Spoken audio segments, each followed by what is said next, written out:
강릉 경포 도립공원에서부터 커피거리까지 해안가에 친환경 공원이 대규모로 조성됩니다. 강릉시는 2026년까지 무허가 건물들을 철거하고 해변 숲을 만들어 녹지축을 연결하겠다고 밝혔습니다. 삼척 LNG 기지 건설로 방파제 낚시터가 조성됐지만 각종 법규로 인해 10년 가까이 사용하지 못했던 삼척 호산항 방파제 낚시터가 조건부로 개방합니다. 지역 주민들은 환호하고 있습니다. 춘천시가 의암호를 중심으로 한 정원 조성 사업의 속도를 올리고 있습니다. 지방정원 조성을 위한 행안부 중앙투자심사와 문화재 조사도 착수하면서 사전 절차를 서두르는 모습입니다. 속초시가 신청사 건립부지 선정과 관련해 시민 토론회를 추가로 2차례 개최하기로 했습니다. 신청사 건립 추진위는 충분한 수기 과정이 필요하다며 추가적인 설명회를 실시하기로 했습니다.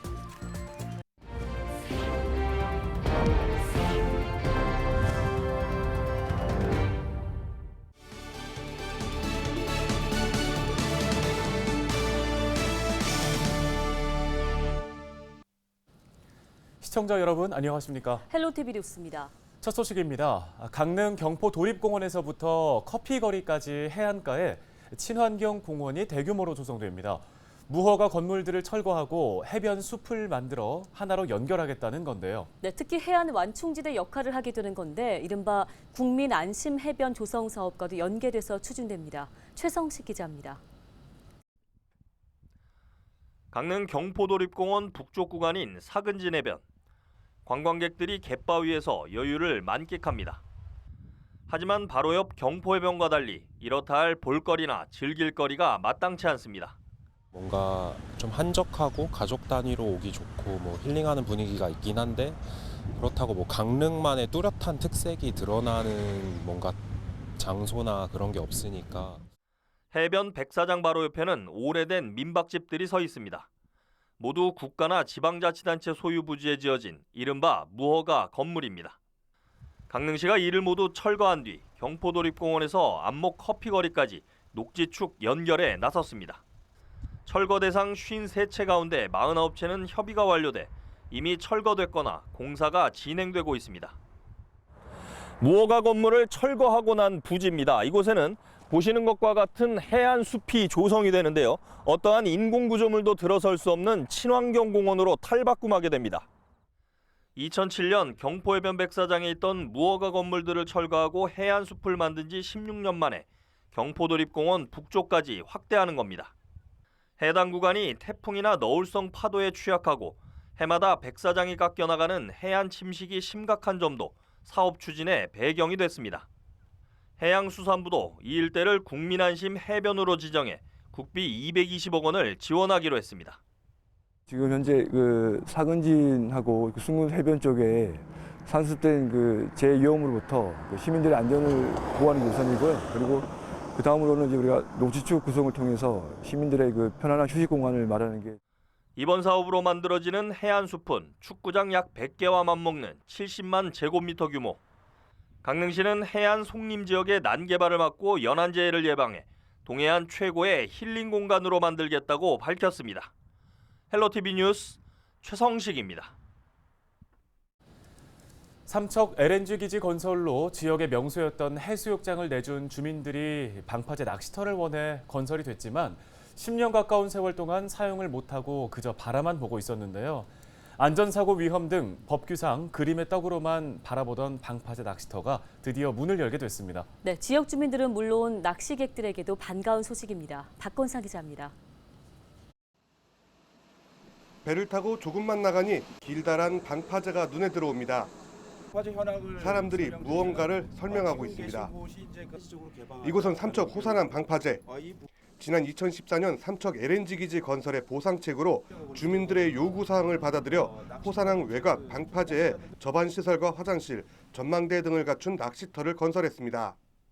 1.8km에 달하는 이 방파제에서는 한 번에 200명이 넘는 사람들이 바다 낚시를 즐길 수 있습니다. 하지만 10년 가까운 시간 동안 낚시터는 굳게 문을 걸어 잠그고 있었습니다. 항만법과 중대재해처벌 등에 관한 법률에 따라 시민재해 공중이용시설로 지정됐기 때문입니다. 이 일 국민권익위는 호산항 방파제 낚시터를 찾아 현장을 둘러보고 조건부로 사용을 승인했습니다. 그리고 향후 저희들이 이 부분과 관련해서 계속 주민들에게 좀 더 도움이 되기 위해서 개방 횟수나 이런 부분들에 대해서도 좀 더 노력을 많이 할 거고, 그리고 관련 기관들에서도 그 안전 문제에 대해서 많이 신경을 쓰고 노력하시지 않을까 생각이 됩니다. 이 같은 조정안이 나오면서 낚시터 개방을 요구해왔던 주민들은 기쁘면서도 오랜 세월 마음 졸여왔던 회한에 졌습니다. 낚시터를 원했는데 이게 10년 동안 이 개방을 못했다는 게 너무나 아쉬웠습니다.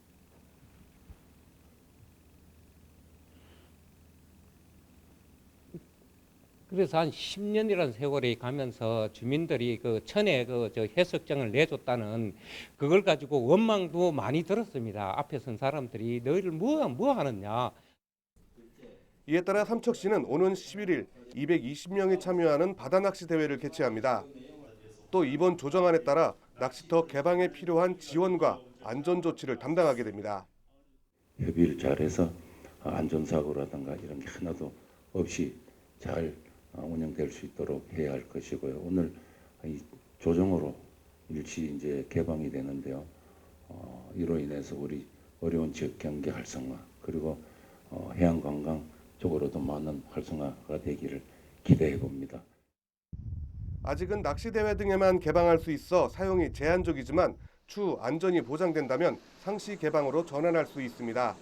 주민들은 낚시객들이 찾을 경우 지역 경제 활성화는 물론 일자리 창출 등을 기대하고 있습니다. 헬로티비 뉴스 박건상입니다. 춘천시가 의암호를 중심으로 한 정원 조성 사업에 속도를 올리고 있습니다. 네, 지난주 지방정원 조성을 위한 행정안전부 중앙투자 심사를 받은 데 이어 문화재 조사에도 착수하는 등 사전 절차를 서두르고 있습니다. 정승환 기자입니다. 춘천 의암호에 자리한 상중도. 춘천시는 의암호 호수 자원을 활용해 상중도 일원에 국가정원을 조성할 계획입니다.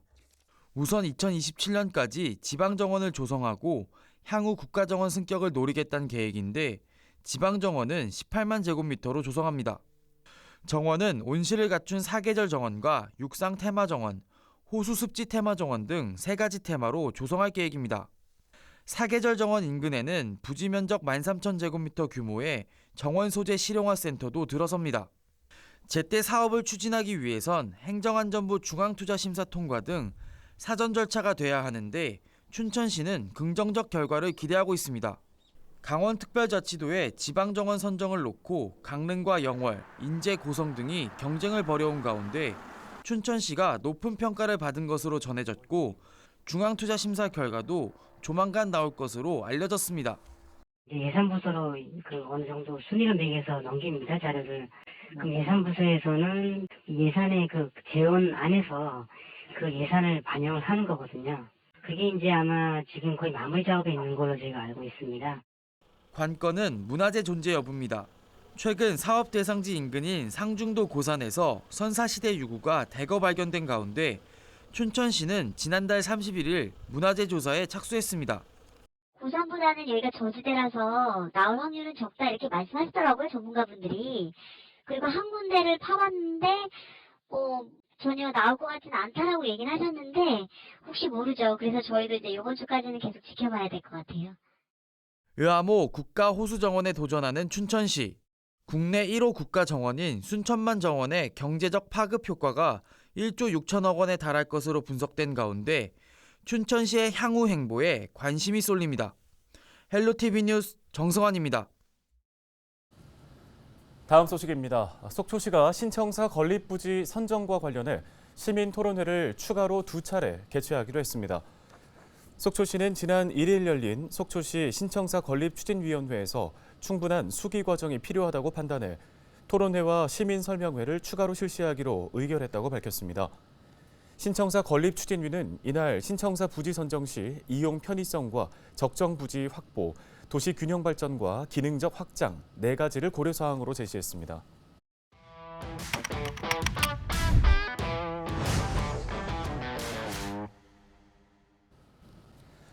네, 국내에서 가장 대표적으로 소비되는 과일 사과. 김난영 아나운서는 사과하면 어떤 지역이 가장 먼저 떠오르세요? 사실 보통 사과하면 이제 대구, 경북 사과가 유명했었는데 맞아요. 요즘은 좀 분위기가 달라지고 있다고요. 그렇습니다. 지구 온난화 때문에 사과 재배 지역이 북상을 하면서 요즘에는 강원도 고랭지 사과가 인기를 끌고 네. 있다고 하는데요. 뉴스토리 김수아 기자가 전해드리겠습니다. 상주곶감, 제주감귤, 경북의 청송사과 등 우리나라에는 전통적으로 각 지역을 대표하는 과일이 있는데요.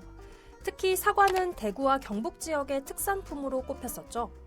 그런데 최근 대구와 경북 지역에서 사과 찾기가 쉽지 않다고 합니다. 사과 재배 지역이 점점 북상하고 있는 겁니다. 원인은 기후변화 때문인데요. 사과는 연평균 기온이 8도에서 11도에 비교적 서늘한 기후에서 재배되는 과일이죠. 그런데 지구가 점점 뜨거워지고 있는 탓에 대구나 경북, 충남 지역에서 사과 농사를 짓기가 갈수록 어렵다고 합니다. 사과는 기후 조건이 이제 강원도로 많이 올라가고 여기도 이제 아주 뜨거워서 사과 농사 짓기도 힘들고. 실제 대구 경북 지역의 사과 재배 면적은 지난 30년 사이 44% 줄어든 반면 같은 기간 강원도의 사과 재배 면적은 247% 늘어난 것으로 분석됐습니다. 이곳은 강원도 정선의 한 사과 농가입니다. 정선에서는 17년 전 사과 재배가 시작돼 면적이 점점 늘어나 올해는 7,000톤 이상의 출하를 앞두고 있습니다.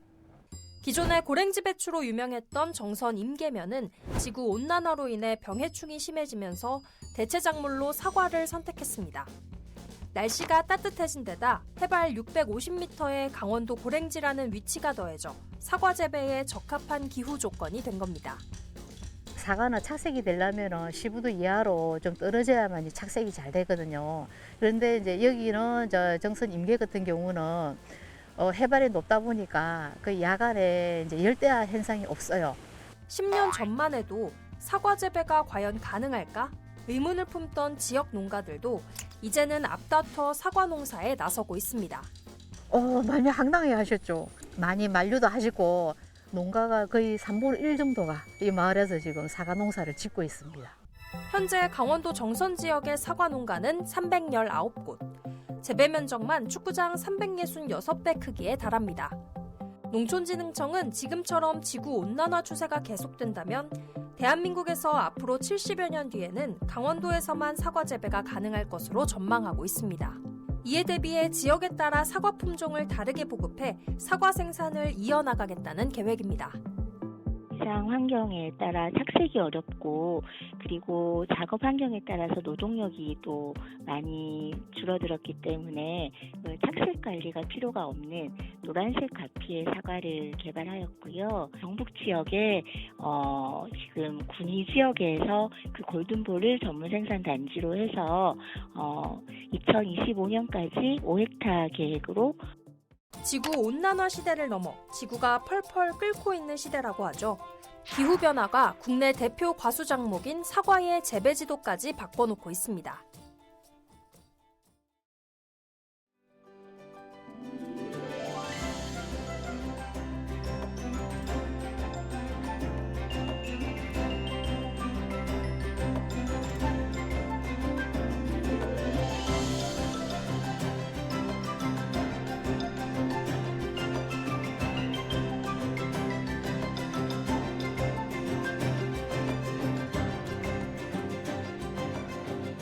원주에 살아서 매년 오긴 하는데 뭐 나무가 커서 그런지 보면 너무 이뻐서 아기랑 오늘 사진 찍으러 한번 같이 나왔습니다.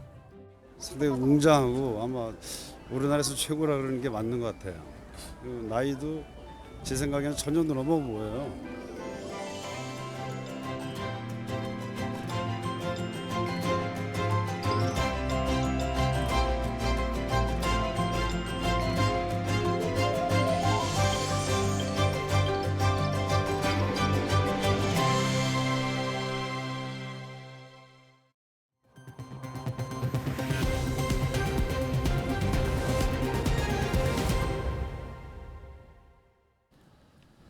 태백시가 오는 30일까지 불법 주정차로 인한 불편을 해소하기 위해 주민 신고가 빈번한 7개의 구역을 선정하고 집중 계도 활동을 펼칩니다.